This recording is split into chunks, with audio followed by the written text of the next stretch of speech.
Hi friends, എല്ലാവർക്കും നമുക്ക് tech വ്ളോഗിൻ്റെ പുതിയൊരു വീഡിയോയിലേക്ക് സ്വാഗതം. അപ്പോൾ ഇന്നത്തെ വീഡിയോ സ്പെഷ്യൽ എന്ന് പറയുന്നത് ഒരു കമ്പ്യൂട്ടർ ഉണ്ടാക്കലാണ്. അത് എന്നോട് കുറച്ച് പേര് എന്നോട് ചോദിച്ചത് എങ്ങനെ ഒരു കമ്പ്യൂട്ടർ എങ്ങനെ ഉണ്ടാക്കിയതെന്നൊക്കെ. അപ്പോൾ അതിൻ്റെ ഫുൾ ഡീറ്റെയിൽസും കാര്യങ്ങളെല്ലാം പറഞ്ഞുതരാം. അതോടൊപ്പം തന്നെ താഴത്തെ ഡിസ്ക്രിപ്ഷൻ ബോക്സിലും അതിൻ്റെ ലിങ്ക് ഞാൻ അയച്ചുതരാം. അപ്പോൾ നിങ്ങൾക്ക് അതിൽ ക്ലിക്ക് ചെയ്താൽ നിങ്ങൾക്ക് അറിയാൻ പറ്റും ഞാൻ എന്തൊക്കെ യൂസ് ചെയ്തിരിക്കുന്നത്. അതോടൊപ്പം തന്നെ അതിൻ്റെ റിവ്യൂസ് ഞാൻ പറഞ്ഞുതരാം.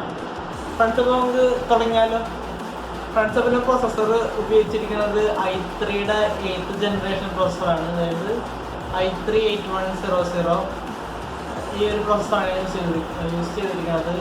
ഇതിന് 4 കോറും 4 ത്രെഡ്സ് വരുന്നുണ്ട്. അതോടൊപ്പം തന്നെ ഇന്റൽ UHD ഗ്രാഫിക്സ് വരുന്നുണ്ട് 630.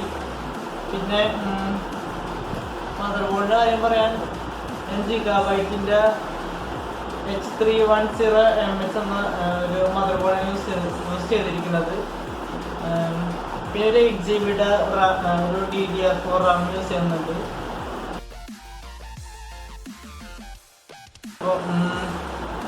അപ്പോൾ ഡാറ്റേൻ്റെ ഒരു 8GB റാം യൂസ് ചെയ്യുന്നുണ്ട്.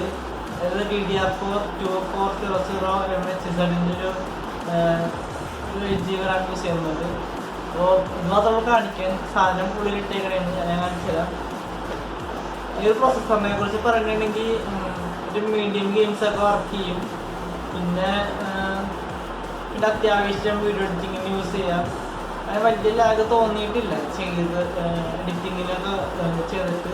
അപ്പോൾ GB 8310MHൻ്റെ മദർബോർഡിനെ കുറിച്ച് പറയുകയാണെങ്കിൽ ഇത് 8th ജനറേഷൻ പ്രോസസ്സറൊക്കെ സപ്പോർട്ട് ചെയ്യും. അതായത് Intel i3, i5, i7, 8th generation മാത്രമേ സപ്പോർട്ട് ചെയ്യുള്ളൂ. പിന്നെ വന്നത് ഇതിനകത്ത് മാക്സിമം 16GB റാം വരെ ഇൻസ്റ്റാൾ ചെയ്യാം. അതായത് 3000 MHzൻ്റെ റാം വരെ ഇതിൽ ഇൻസ്റ്റാൾ ചെയ്യാം. പിന്നെ വരുന്നത് USB 3.1ൻ്റെ ഒരു പോർട്ട് വരുന്നുണ്ട്. അതോടൊപ്പം തന്നെ HDMI കേബിളിൻ്റെയും ഒരു പോർട്ട് വരുന്നുണ്ട്. അപ്പോൾ നിങ്ങൾക്ക് TV-യിലൊക്കെ കണക്ട് ചെയ്യാം. പിന്നെ ഇതിൻ്റെ ബാക്കിൽ 2 3.0ൻ്റെ ഒരു USB പോർട്ട് ഉണ്ട്. അപ്പോൾ നിങ്ങൾക്ക് ഡാറ്റാസ് വേഗത്തിൽ നിങ്ങൾക്ക് ഭയങ്കര സ്പീഡിൽ നിങ്ങൾക്ക് നിങ്ങളുടെ ഹാർഡ് ഡിസ്കിലേക്കോ മറ്റേ അല്ലെങ്കിൽ USB പെൻ ഡ്രൈവിലേക്കോ നിങ്ങൾക്ക് എത്താൻ പറ്റും. പിന്നെ വരുന്നത് ഫ്രണ്ട്സ്, ഗ്രാഫിക്സ് കാർഡിനെ കുറിച്ച് പറയുകയാണെങ്കിൽ ഞാൻ ഗ്രാഫിക്സ് കാർഡ് വാങ്ങിച്ചിട്ടില്ല. അപ്പോൾ ഇന്റലിൻ്റെ പ്രൊസസ്സറിൽ തന്നെ ഒരു ഗ്രാഫിക്സ് തന്നെ ഉണ്ട്. അതായത് ഇൻ്റേണൽ ഗ്രാഫിക്സ് എന്ന് പറയാം. ഇത് UHD 360 എന്നാണ് ഈ ഗ്രാഫിക്സിൻ്റെ പേര്. അപ്പോൾ ഇത് ആ പ്രൊസസ്സറിൽ തന്നെ ബിൽട്ടാണ്. അപ്പോൾ അത്യാവശ്യം ഗെയിംസൊക്കെ നിങ്ങൾക്ക് ലാഗിലാണ്ട് കളിക്കാം. ഇപ്പോൾ GTA 5 അതേപോലെ GTA 5 പാർഫെക്റ്റ് അതേപോലത്തെ ഗെയിംസ് അല്ല, നേരെ ഇത്രയും കൂടി താഴ്ത്തു ഗെയിംസും കളിക്കാം. പക്ഷേ ഒരു കുഴപ്പമെന്ന് പറയൽ ഇതിൻ്റെ റെസൊല്യൂഷൻ കുറച്ചിട്ടാൽ മാത്രമേ സ്മൂത്തായിട്ട് കളിക്കാൻ പറ്റുള്ളൂ. അപ്പോൾ നിങ്ങളതൊക്കെ നോക്കിയിട്ട് വേണം ചെയ്യാൻ. പിന്നെ ഞാൻ ഇതിൽ യൂസ് ചെയ്തിരിക്കുന്ന 1TB ഒരു ഹാർഡ് ഡിസ്ക്കാണ്. അതായത് Seagateൻ്റെ ഒരു ഹാർഡ് ഡിസ്ക്കാണ് യൂസ് ചെയ്യുന്നത്. അതൊരെണ്ണം. പിന്നെ ഇതിനകത്ത് ഞാൻ എക്സ്റ്റേണലായിട്ട് ഫിറ്റ് ചെയ്തേക്കുന്നത് ഒരു വൈഫൈ അഡാപ്റ്ററാണ്. ഒരു ഡീലിങ്ങിൻ്റെ ഒരു വൈഫൈ അഡാപ്റ്റർ ഞാൻ താഴത്ത് കൊടുത്തിട്ടുണ്ട്. അതോടൊപ്പം തന്നെ അതിൻ്റെ ഒരു വീഡിയോസ് ഇട്ടിട്ടുണ്ടായി റിവ്യൂവിൻ്റെ. ഞാൻ താഴത്തെ ഡിസ്ക്രിപ്ഷൻ ബോക്സിൽ ഇട്ടേക്കാം. പിന്നെ അത് ഈ ഒരു i3-8100ൻ്റെ പ്രൊസസ്സർ പറയുകയാണെങ്കിൽ അത്യാവശ്യം നല്ല സ്പീഡുണ്ട്. കാരണം ഞാൻ വീഡിയോസൊക്കെ എഡിറ്റ് ചെയ്യണം അതിലാണ്. അപ്പോൾ മിക്ക വീഡിയോസിലും നല്ല സ്പീഡിൽ കൺവേർട്ടിങ് നല്ല സ്പീഡിലാവുന്നുണ്ട്. പിന്നെ ഇതിന് മുമ്പേ യൂസ് ചെയ്തത് ഒരു ഡ്യുവൽ കോർ പ്രൊസസ്സറിൻ്റെ ഒരു CPU ആയിരുന്നു. അതിപ്പോൾ മാറ്റിയിട്ടാണ് ഈ ഇതൊരെണ്ണം ഉണ്ടാക്കിയത്. അപ്പോൾ ഇത്രേ ഉള്ളൂ. പിന്നെ ഈ പ്രൊസസ്സറിൻ്റെ GHz എന്ന് പറയുമ്പോൾ 3.16 GHz ആണ് വരുന്നത്. അപ്പോൾ അത്യാവശ്യം ഗെയിംസൊക്കെ ഇതിൽ വർക്ക് ചെയ്യും. അപ്പോൾ തന്നെ ഗ്രാഫിക്സ് കാർഡ് നല്ല സ്മൂത്തായിട്ട് വർക്ക് ചെയ്യും. അപ്പോൾ ഗ്രാഫിക്സ് കാർഡ് ഇത് ഇടാനായിട്ടാണ് ഞാൻ പറയണത്. അപ്പോൾ മറ്റേ നോക്കിയിട്ടൊക്കെ വേണം ചെയ്യാൻ.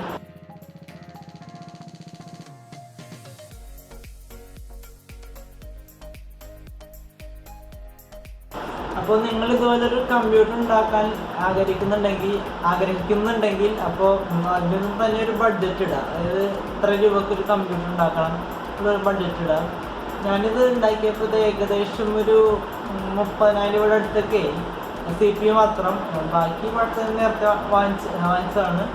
പിന്നെ പറയാനുള്ളത്, ഞാനിതിൽ ഗ്രാഫിക്സ് കാർഡ് യൂസ് ചെയ്തിട്ടില്ല. അതായത് ഇന്റലിൻ്റെ തന്നെ ഗ്രാഫിക്സ് കാർഡ് ഞാൻ യൂസ് ചെയ്യണത്. അതുപോലെ അങ്ങനെ ഗെയിംസ് ഒന്നും കളിക്കാറില്ല. ഇത് എഡിറ്റിങ്ങിന് മാത്രമായിട്ടാണ് ഞാൻ യൂസ് ചെയ്തിരിക്കുന്നത്.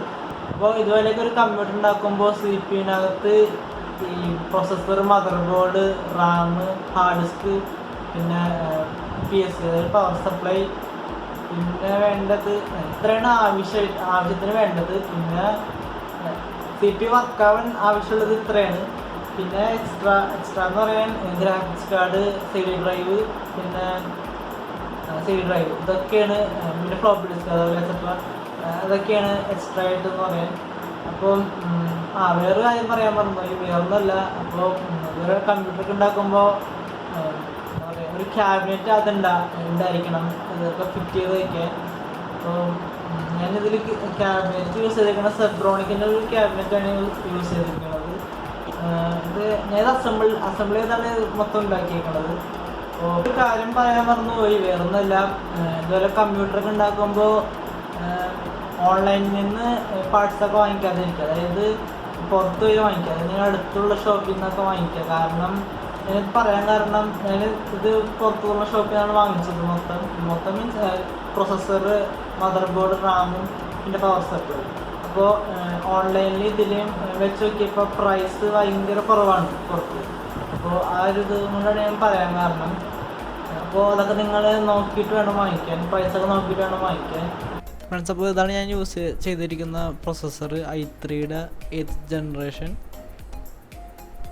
ഇതിപ്പോൾ ഞാൻ ആമസോണിലെ ഒരു സ്ക്രീൻഷോട്ട് എടുത്ത് കാണിക്കുന്നേ. അതുപോലെ തന്നെ ജിഗാബൈറ്റിൻ്റെ മദർ ബോർഡ് H310MH-ൻ്റെ, അതിൽ ആ ഇമേജ് തെറ്റാണ് അത് കൊടുത്തിരിക്കുന്നത്. പിന്നെ ഡാറ്റേൻ്റെ ഒരു 8GB റാം, DDR4-ൻ്റെ 2400MHz-ൻ്റെ ഒരു റാമും. ഫ്രണ്ട്സ്, ഇത് കൊടുത്തിരിക്കുന്നത് ഞാൻ വാങ്ങിച്ചിട്ടില്ല, കാരണം എൻ്റെ 230 വാട്ട്സിൻ്റെയാണ്. അപ്പോൾ എൻ്റെ കാട്ടുന്നില്ല, എന്താണെന്ന് എനിക്ക് അറിഞ്ഞൂടാ. ഇതിപ്പോൾ ഇത്തിരി കൂടിയതാണ് ഞാൻ കാണിക്കുന്നത്. അപ്പോൾ ബാരക്യൂഡ് CH-ൻ്റെ ബാരക്യൂഡ് 1TB ഒരു ഹാർഡ് ഡിസ്കിൻ്റെയാണ് ഇത് കാണിക്കുന്നത്. അപ്പോൾ ഇത് എൻ്റെ സ്പീഡ് ഉണ്ടാവും ഈ ഒരു ഇതിന്. പിന്നെ കാണിക്കാനുള്ളത് ഒരു ക്യാബിനറ്റാണ്, കോർസറിയുടെ ഒരു ക്യാബിനറ്റാണ് ഞാൻ കാണിച്ചിരിക്കുന്നത്. ഇതിനും ഏകദേശം 3000-ഓളം രൂപ വരും. ഫ്രണ്ട്സ്, അപ്പോൾ ഇത്രയാണ് നമുക്ക് ഒരു CPU ഉണ്ടാക്കാൻ വേണ്ടത്. പിന്നെ ഒരു കാര്യം പറയാനുള്ളത്, 30,000 രൂപയിൽ ഇതിപ്പോൾ ഞാൻ ഉണ്ടാക്കിയേക്കണത് ഏകദേശം 30,000 രൂപയിൽ താഴെയാണ്. അപ്പോൾ ഇതിനകത്ത് ഗ്രാഫിക്സ് കാർഡൊന്നും ഞാൻ യൂസ് ചെയ്തിട്ടില്ല. പിന്നെ പറയേണ്ടത്, ഇപ്പോൾ ഓൺലൈനിൽ പ്രൈസൊക്കെ എല്ലാം കൊണ്ട് കാൽക്കുലേറ്റ് ചെയ്ത് ഞാൻ കാണിച്ചു തരാം. അപ്പോൾ ഏകദേശം എത്ര വരുമെന്ന്. ഫ്രണ്ട്സ്, അപ്പോൾ പ്രൈസ് ഏകദേശം ഇത്രയും വരും. ഞാനിപ്പോൾ ഒരു 3000 രൂപ എക്സ്ട്രാ ആഡ് ചെയ്ത്, അത് വേറൊന്നും കൊണ്ടല്ല, മറ്റ് ക്യാബിനറ്റിനാണ് ഞാൻ ആഡ് ചെയ്യാൻ അതിൽ ചെയ്യാൻ പറഞ്ഞത്. ഇപ്പോൾ അതും കൂടിയാണ് ഞാൻ കാണിച്ചേക്കണത്. ക്യാബിനറ്റ് ഏതായാലും മതി, അപ്പോൾ അത് ഏത് ക്യാബിനറ്റായാലും പാർട്സൊക്കെ സപ്പോർട്ടാവും, ഫിറ്റാവും. ഫ്രണ്ട്സ്, അപ്പോൾ ഇന്നത്തെ വീഡിയോ നിങ്ങൾക്ക് ഇഷ്ടപ്പെടുമെങ്കിൽ ലൈക്ക് ചെയ്യാം, വീഡിയോ ഇഷ്ടപ്പെടുമെങ്കിൽ ലൈക്ക് ചെയ്യാം, അതുപോലെ കമൻറ്റ് ചെയ്യാം, പിന്നെ സബ്സ്ക്രൈബ് ചെയ്യാം, തൊട്ടപ്പുറത്തുള്ള ബെൽ ബട്ടൺ പ്രസ് ചെയ്യാം. അപ്പോൾ ഞാൻ ഇടുന്ന പുതിയ വീഡിയോസിൻ്റെ നോട്ടിഫിക്കേഷൻസ് കിട്ടും. പിന്നെ പറയാനുള്ളത്, ചാനലിൽ സപ്പോർട്ട് ചെയ്യുക. കാരണം ഇപ്പോൾ കുറച്ച് സബ്സ്ക്രൈബേഴ്സ് ആയിട്ടുള്ളൂ, 1000 സബ്സ്ക്രൈബേഴ്സ് ആയാലാണ് ചാനലിലൊക്കെ റിവ്യൂ ചെയ്യുള്ളൂ. അപ്പോൾ അത് ഒരു വർഷത്തിനുള്ളിൽ കംപ്ലീറ്റ് ചെയ്യണം. അപ്പോൾ അപ്പോഴാണ് യൂട്യൂബ് ചാനലിൽ റിവ്യൂ ചെയ്യുള്ളൂ. അപ്പോൾ നിങ്ങളെല്ലാവരുടെ സപ്പോർട്ട് ഉണ്ടായിരിക്കണം. പറയാനുള്ളത്, it's me Abhijith Tarun, signing off.